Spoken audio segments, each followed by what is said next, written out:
اعوذ باللہ من الشیطان الرجیم بسم اللہ الرحمن الرحیم. السلام علیکم dear viewers. I am doctor Hasan Naqvi, homeopathic physician. Dear viewers, head ایک سر درد کا ہونا یہ بہت ہی ایک کامن پایا جانے والا ایشو ہے, اور ہر دوسرا تیسرا انسان سر درد کا کبھی نہ کبھی شکار ہو ہی جاتا ہے. آج کی ویڈیو میں آپ کو سر درد یعنی ہیڈ ایک کی وجوہات اور اس کی ہومیوپیتھک ریمیڈیز سمٹم وائز بتائی جائیں گی, اور ان ہی سمٹمز پر, ان علامات پر یہ جب ریمیڈیز آپ ہیڈ ایک سر درد کے لیے یوز کریں گے تب ہی آپ کو سر درد سے نجات مل سکتی ہے. اس کے علاوہ اگر آپ مجھ سے کوئی پرسنل میں بات کرنا چاہتے ہیں کسی ڈیزیز کے بارے میں, تو میرے واٹس ایپ نمبر پر آپ تھوڑی سی فیس ادا کر کے مجھ سے بات کر سکتے ہیں, لیکن آپ نے وائز میسج میں بات کرنی ہے, کال نہیں کرنی. ہیڈ ایک سر درد دراصل انسان کے دماغ کو آرام نہ ملنا یعنی سکون کا نہ ملنا کو ظاہر کرتا ہے. ہیڈ ایک آپ کو کسی ڈیزیز کی وجہ سے بھی ہو سکتی ہے اور بغیر کسی ڈیزیز کے بھی ہو سکتی ہے. اس کے علاوہ اس کی مختلف وجوہات ہو سکتی ہیں, جیسے انزائٹی, ڈپریشن, ذہنی دباؤ, نیند کا نہ آنا, نزلہ, زکام, بخار یعنی فیور, اور قبض یعنی کانسٹیپیشن کا ہونا بھی اس کی وجوہات میں شامل ہے.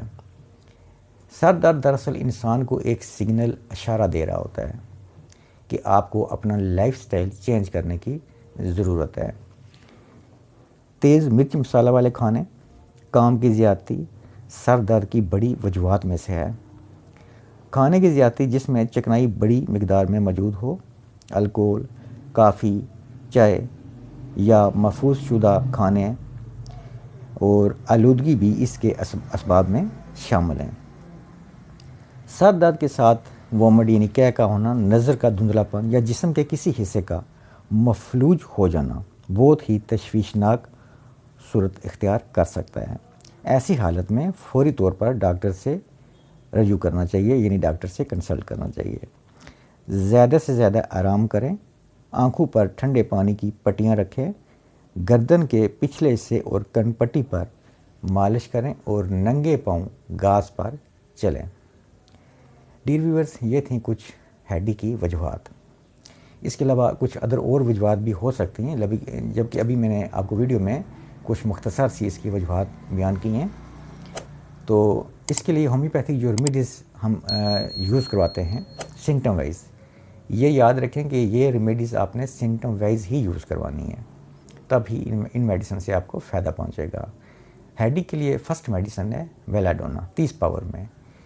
اس میں جو علامات ہیں, سر درد اچانک ہوتا ہے, چہرہ سرخ ہو جاتا ہے, اور درد کو روشنی میں, شور میں لیٹنے سے اور نیم دراز ہونے سے افاقہ ہوتا ہے, یعنی سر درد سے نجات ہوتی ہے. سر گرم اور پاؤں ٹھنڈے ہوتے ہیں.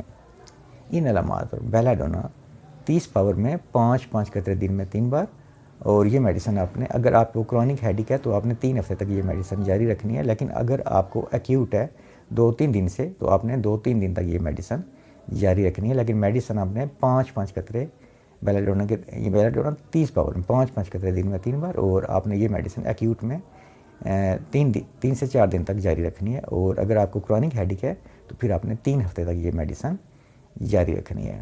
اس کے بعد جو میڈیسن آتی ہے وہ ہے برائیونیا. برائیونیا کی جو علامات ہیں, سر درد صبح آنکھ کھلتے ہی شروع ہو جاتا ہے اور شام تک رہتا ہے. جس پہلو مریض لیٹے درد اسی جانب منتقل ہو جاتا ہے. سر درد میں حرکت سے اضافہ جبکہ لیٹے رہنے سے افاقہ ہوتا ہے. سر درد اور ساتھ قبض کا ہونا. ان علامات پر برائیونیا 5 قطرے دن میں 3 بار, برائیونیا 30 پاور میں 5 قطرے دن میں 3 بار. اور اگر آپ کو کرونک ہیڈ ایک ہے تو 3 ہفتے تک یہ میڈیسن آپ نے لینی ہے. اور اگر آپ کو ایکیوٹ ہے 2-3 دن سے آپ کو درد ہو رہا ہے, تو آپ نے یہ میڈیسن 3 سے 4 دن تک استعمال کرنی ہے, تو انشاءاللہ تعالیٰ آپ کو ہیڈ ایک سے نجات مل جائے گی. اس کے بعد جو میڈیسن آتی ہے وہ ہے جلسیمیم 30 پاور میں. اس کی علامات جلسیمیم کی, سر درد, اندھے پن کا باعث بنے, سر کو اونچا کر کے لیٹنے سے اور وافر مقدار میں پیشاب کرنے سے سر درد کو افاقہ ہوتا ہے, یعنی سر درد سے نجات ملتی ہے. سر کے گرد پٹی باندھے ہونے کا احساس ہو, چکر, اونگ اور طبیعت کا سیڈ ہونا, اور ساتھ کپ کپی کا ہونا, پلپیٹیشن کا ہونا. ان علامات پر جلسیمیم 30 پاور میں 5 قطرے دن میں 3 بار، اور کرونک ہیڈیک کے لیے آپ نے 3 ہفتے استعمال کرنی ہے، اور ایکیوٹ میں آپ نے 3 سے 4 دن تک یہ میڈیسن استعمال کرنی ہے۔ ڈیئر ویورز، آپ سب لوگ جانتے ہیں کہ ہومیوپیتھک کے کچھ خاص سائیڈ ایفیکٹس نہیں ہوتے، لیکن پھر بھی جب بھی آپ کوئی بھی ہومیوپیتھک میڈیسن یوز کرتے ہیں تو کسی بھی ہومیوپیتھک پریکٹیشنر سے آپ نے اصلاح لینا ضروری ہوتا ہے، کیونکہ آپ کسی نقصان سے بچ سکتے ہیں، کیونکہ کوئی بھی میڈیسن ہے کچھ نہ کچھ سائیڈ ایفیکٹس ضرور ہوتے ہیں، چاہے ایلوپیتھک ہے، یونانی ہے یا ہومیوپیتھک، لیکن ہومیوپیتھک کے باقی طریقہ علاج کی نسبت ان کے سائیڈ ایفیکٹس تھوڑے کم ہوتے ہیں، لیکن پھر بھی ڈاکٹر کا اصلاح لینا آپ کے لیے ضروری ہوتا ہے۔ ڈیئر ویورز، آج کی ہماری ویڈیو کا ٹاپک تھا ہیڈیک، سر درد، اس کی وجوہات اور ہومیوپیتھک ریمیڈیز میں نے آپ سے شیئر کی ہیں۔ امید کرتا ہوں میری آج کی یہ ویڈیو آپ کے لیے فائدہ مند ثابت ہوگی اور آپ اس سے فائدہ لیں گے۔ نیکسٹ ملیں گے کسی اور ویڈیو میں، کسی اور ڈیزیز، کسی اور ریمیڈی پر۔ تب تک کے لیے آپ سے اجازت چاہتا ہوں۔ آپ سب کا بہت شکریہ۔